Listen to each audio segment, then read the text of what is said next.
अस्सलाम वालेकुम dear students, मैं हूं डॉक्टर हाफिज़ रफ़ीक और आपको क्वाड्रेटिक्स के नए लेक्चर के साथ वर्चुअल लिंक पे खुश आमदीद कहता हूं। तो आइए आगाज़ करते हैं।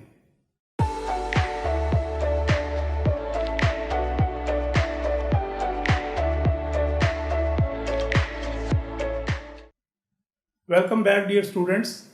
आपको पता है कि क्वाड्रेटिक्स का डिफ़िकल्टी लेवल अब राइज कर रहा है, तो आपको फर्दर प्रैक्टिस की ज़रूरत है। आप मेरी बुक में से एक्सरसाइज को सॉल्व कीजिए और उसके बाद पास पेपर को अटैम्प्ट कीजिए। तो आइए आज का लेक्चर शुरू करते हैं। आज हम क्वाड्रेटिक्स का लेक्चर नंबर 15 का पार्ट 3 डिस्कस करेंगे और सॉल्विंग क्वाड्रेटिक इनइक्वालिटीज को ही डिस्कस करेंगे। इसके दो पिछले लेक्चर्स में भी हमने सॉल्विंग क्वाड्रेटिक इनइक्वालिटीज को ही डिस्कस किया था और चार केसेस डिस्कस किए थे। टोटल हमने 8 केसेस डिस्कस किए थे। तो 4 केसेस आज डिस्कस करते हैं। तो केस नंबर 9 को जरा देखिए। For y greater than or equal to 0 and parabola opens upwards and just touches the x-axis. तो यहाँ पर आज एक और कंडीशन ऐड हो गई है कि इक्वल टू 0 यानी x की तमाम वैल्यूज निकालिए जिसके लिए y की वैल्यूज पॉजिटिव हों सारी की सारी, या अगर 0 है तो वो भी शामिल कर लीजिए। या उसको यूं समझ सकते हैं कि x की रेंज निकालिए जिसके लिए फंक्शन या तो पॉजिटिव हो या कहीं 0 हो, नेगेटिव ना हो। तीसरी बात यह है कि आप y की पॉजिटिव वैल्यू के लिए और 0 वैल्यू के लिए x की रेंज निकालिए जिसके लिए पैराबोला या तो x एक्सिस को टच करे या x एक्सिस से अबव हो। तो आप जरा देखें, ये हमने एक इक्वेशन ली है y = x² - 6x + 9।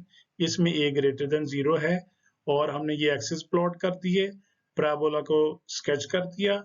पैराबोला एक पॉइंट पे टच कर रहा है, वो है x = 3 और मैंने इसको रेड डॉट से शो कर दिया है। तो इसमें देखें, आप y की तमाम वैल्यूज लिखें जो कि पॉजिटिव हों। तो ये सारी की सारी वैल्यू पॉजिटिव हैं, या पैराबोला एक्स एक्सिस से सारे का सारा ऊपर लाई कर रहा है, इसके लिए फंक्शन सारा पॉजिटिव है। लेकिन y की 0 वैल्यू को भी आप इंक्लूड कर लें तो यहाँ पर y की वैल्यू 0 है, यानी x = 3 भी शामिल हो गया और ये तमाम x की वैल्यूज भी शामिल हो गई। तो इसकी रेंज आसानी से लिख लेते हैं। For y greater than or equal to 0 the range is all values of x। यानी ये इक्वल टू साइन जो है ये x = 3 को भी इंक्लूड कर लिए, यहाँ पर फंक्शन की वैल्यू 0। अब हमने क्या किया, y की वैल्यू ये जरा यहाँ पे पुट कर दी है और एज इट इज इसको लिख दिया, the range is all values of x। अब हम नेक्स्ट केस डिस्कस करते हैं। होगा क्या कि पैराबोला जो है वो अपवर्ड्स ही ओपन होगा, एक्स एक्सिस को ही टच करेगा, लेकिन y की कंडीशन बदल जाएगी। हमने y अब लेस देन इक्वल टू 0 के लिए डिस्कस करेंगे। तो केस नंबर 10 आ गया। For y less than equal to 0 and parabola opens upwards and just touches the x axis.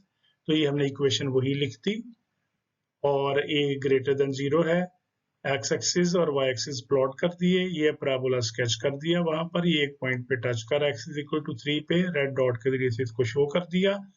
इसमें जरा देखें, अब दोबारा से इसका मतलब ये है कि x की रेंज निकालिए जिसके लिए y सारा नेगेटिव हो या 0 भी हो, तो वो भी शामिल कर लीजिए। तो अब आप जरा देखें कि इसका ये भी मतलब है कि x की रेंज निकालें जिसके लिए फंक्शन नेगेटिव हो या फंक्शन 0 हो।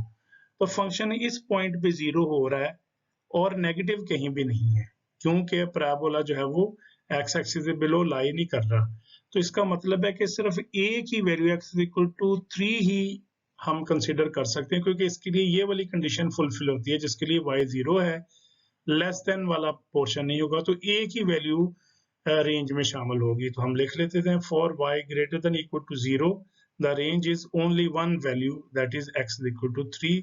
और इसको दूसरे तरीके से भी लिखा जा सकता है, the range is only one value of x। हमने y की वैल्यू यहाँ पर पुट कर दी है। तो ये दो केसेस हमने आज डिस्कस किए जिसमें पैराबोला अपवर्ड्स ओपन हो रहा था और एक्सिस को एक ही पॉइंट पे टच कर रहा। अब बाकी दो केसेस कैसे होंगे, पैराबोला जो है वो एक्स एक्सिस को एक ही पॉइंट पे टच करेगा लेकिन डाउनवर्ड ओपन होगा, और यही कंडीशन हम दोहराएंगे कि y ग्रेटर देन और इक्वल टू 0 और y less than equal to 0। तो नेक्स्ट डिस्कस करते हैं 11th केस।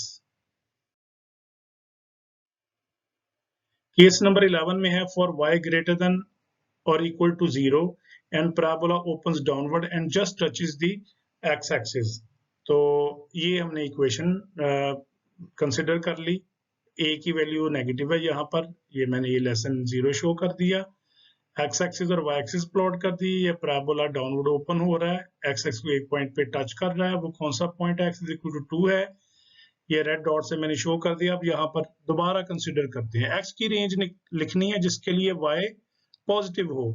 तो y तो पॉजिटिव है ही नहीं, यानी ऊपर पैराबोला का कोई भी पोर्शन x एक्सिस ऊपर लाई नहीं कर रहा, तो इसका मतलब है इसके लिए हमें कोई वैल्यू नहीं मिलेगी। y ग्रेटर देन 0 के लिए तो कोई वैल्यू नहीं मिलेगी। दूसरी जो है y इक्वल टू 0, इसके लिए एक वैल्यू मिल सकती है, वो कौन सी है, x इज इक्वल टू 2 के ऊपर पैराबोला जो है वो x एक्सिस को टच करता है, तो y की वैल्यू 0 निकल सकती है या फंक्शन की वैल्यू 0 निकल सकती है। तो a की वैल्यू रेंज में शामिल होगी, वो हम डिस्कस कर लेते हैं और लिख लेते हैं।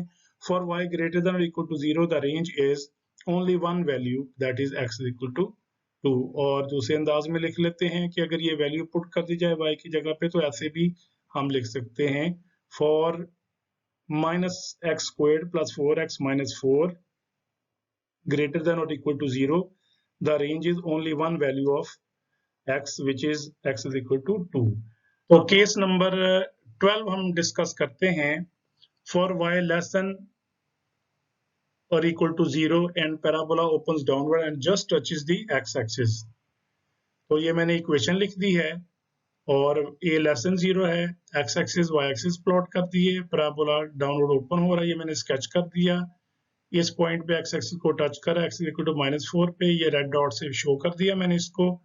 और इसके बाद आप इस जगह पर देखें कि इसके क्या मीनिंग है, y लेस देन 0 और y इक्वल टू 0, यानी मतलब है कि x की रेंज लिखिए जिसमें y की तमाम वैल्यूज नेगेटिव हो या 0 हो, वो भी x की वैल्यू में शामिल कर लें। तो आप जरा देखें कि सारी की सारा पैराबोला जो है वो x एक्सिस से नीचे लाए कर, तमाम y की वैल्यू नेगेटिव है, सिर्फ एक point x is equal to -4, इस जगह पे पैराबोला जो है वो इसकी ये एक्सिस को टच कर रहा है और फंक्शन की वैल्यू यहाँ पर 0 है। तो इसमें हम क्या करेंगे कि ये वैल्यू भी शामिल होगी x इज इक्वल टू -4, और ये वाली भी सारी वैल्यूज शामिल हो जाएंगी क्योंकि ये सारी नेगेटिव हैं और x की रेंज में तमाम वैल्यूज आ गई। तो जिसके लिए या तो पैराबोला नेगेटिव वैल्यूज शो कर रहा है या 0 शो कर रहा है। तो इसके लिए सोल्यूशन लिख लेते हैं। For y less than equal to 0 the range is all values of x, या इस तरह से लिखा जा सकता है, y की वैल्यू पुट कर दें, for -x² + 8x - 16 less than equal to 0 the range is all values of x। तो ये आज के 4 केसेस हमने डिस्कस कर लिए। अब हम क्या करते हैं, 12 के 12 केसेस को की समरी डिस्कस करते हैं। तो आप जरा देखें, पहले 4 केसेस में क्या था कि चारों केसेस में पैराबोला x एक्सिस को 2 पॉइंट पे कट करता था। ये देखिए, पहला केस है, दूसरा केस है, तीसरा केस है, चौथा केस है। आगे देखते हैं हम कि पहले 2 केसेस में क्या था कि पैराबोला ऊपर की तरफ ओपन होता, और दूसरे 2 केसेस में क्या था, पैराबोला जो वो डाउनवर्ड ओपन होता था। इसमें देखें y ग्रेटर देन 0 के लिए आपने x की रेंज निकाली और इसके लिए y लेस देन 0 के लिए रेंज निकाली। इसके लिए क्या था, y ग्रेटर देन 0 के लिए रेंज निकाली और y लेस देन 0 के लिए रेंज निकाली। तो कंफ्यूज होने की जरूरत नहीं है, ये स्कीम है greater than y greater then 0 और y लेस देन 0। पैराबोला ऊपर ओपन होगा या नीचे ओपन होगा और 2 पॉइंट्स पे कट करेगा। तो इसके लिए आप अगर उस रीजन के लिए लिखेंगे x की रेंज जिसमें वर्टेक्स इन्वॉल्व होगा, तो वो कंबाइंड रेंज लिखेंगे, और अगर आप ब्रांचेस के लिए लिखेंगे तो उसके लिए ब्रोकन लिखेंगे, यानी एंड के साथ। केस नंबर 5, 6, 7 और 8, इसमें था कि चारों केसेस में पैराबोला एक्सेस को टच या कट नहीं करता था। 2 केसेस में ऊपर को ओपन हो रहा है और 2 में नीचे की तरफ ओपन हो रहा है। तो इसमें ये कहा जा रहा है फॉर y ग्रेटर देन 0, यानी x की रेंज निकालिए जिसके लिए y की सारी वैल्यू पॉजिटिव हो या पैराबोला सारे का सारा ऊपर हो। तो इसमें तो सारे का सारा ऊपर है, ऑल वैल्यूज ऑफ x आ जाएंगी। इसमें यह है लेस देन 0 के लिए आप x की रेंज लिखें, यानी नेगेटिव वैल्यूज अगर y की किसी जगह पे हो तो वो x की वैल्यू बताइए। तो पैराबोला x एक्सिस से नीचे लाई नहीं करता तो नो सॉल्यूशंस होगा। और 7th में आप जरा देखें y ग्रेटर देन 0 के लिए x की रेंज लिखनी है हमने, और पैराबोला जब वो डाउनवर्ड ओपन हो रहा है तो कोई भी पोर्शन x एक्सिस से ऊपर नहीं है, यानी पॉजिटिव वैल्यू हमें y की मिल ही नहीं रही, तो x की तमाम वैल्यूज को एक्सक्लूड कर देंगे, तो नो सॉल्यूशन लिख दिया। जो 8वां केस है उसके लिए देखें पैराबोला डाउनवर्ड ओपन हो रहा है और एक्सिस को टच नहीं कर रहा, तो हमें x की रेंज लिखनी है जिसके लिए y नेगेटिव हो। तो सारे का सारा पैराबोला x एक्सिस से डाउनवर्ड लाई कर रहा है, इस वजह से तमाम y की वैल्यू जो है वो नेगेटिव है। तो इसका मतलब है x की तमाम वैल्यूज को इंक्लूड कर लेंगे, और इस वजह से हमने लिखा हुआ है ऑल वैल्यूज ऑफ x। तो अगले 4 केसेस देखते हैं। अगले 4 केसेस में ये है कि पैराबोला क्या है, टच कर रहा है एक ही पॉइंट पे x एक्सिस को। तो यहाँ पर देखें y greater than equal to, touch करने का जो केस है उसमें हमने y को 0 भी कंसिडर कर लिया, y greater than equal to 0। अब आप यहाँ पर देखें कि पैराबोला की सारी वैल्यूज पॉजिटिव शो हो रही हैं, y की वैल्यू, और ये पॉइंट भी इंक्लूड कर देंगे तो ऑल वैल्यूज ऑफ x आ जाएगा। इस तरह से केस नंबर 10 में आप देखें कि कह रहा है इस केस में कि x की रेंज निकाले जिसके लिए y या तो नेगेटिव हो या 0 हो। तो इसमें तो नेगेटिव वैल्यू हमें मिल ही नहीं रही क्योंकि पैराबोला का कोई भी पोर्शन x एक्सिस से नीचे लाई नहीं कर रहा, लेकिन ये वैल्यू जो y इज इक्वल टू 0 है इसके लिए ये एक x की वैल्यू है, तो ये इंक्लूड की जा सकती है, वो हमने लिख दी only one value of x। Similarly case number 11 में आप देखें ग्रेटर देन और इक्वल टू 0 के लिए y की वैल्यू ग्रेटर देन इक्वल टू 0 के लिए x की रेंज हमने लिखनी है। तो आप देखें इस केस में कोई भी पोर्शन x एक्सिस से ऊपर लाई नहीं कर रहा, इसका मतलब पॉजिटिव वैल्यू y की तो हमें मिल ही नहीं रही, तो x की वो तमाम वैल्यूज एक्सक्लूड कर दी, लेकिन y इज इक्वल टू 0 हमें मिल रहा है इस पॉइंट पे, x इज इक्वल टू 2 पे, तो लिहाजा ये वैल्यू हम शामिल कर लेंगे। तो इस वजह से जो रेंज है इसमें सिर्फ एक वैल्यू आएगी। 12th केस देखते हैं।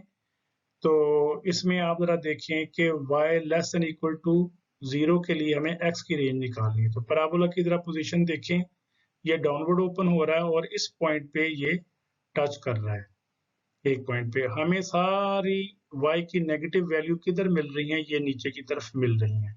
इसका मतलब है x की तमाम वैल्यू शामिल हो गई नेगेटिव वैल्यू ऑफ y के लिए, लेकिन 0 कहाँ पर हो रहा है, यहाँ पर, तो ये x इक्वल टू -4 ये भी शामिल हो गया, इस वजह से ऑल वैल्यूज ऑफ x तो आ गई।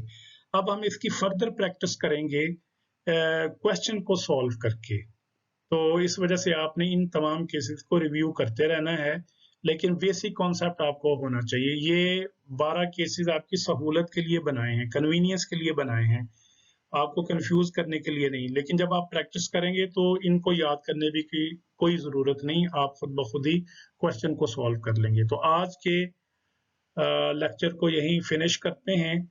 नेक्स्ट लेक्चर में हम नए टॉपिक के साथ हाजिर होंगे।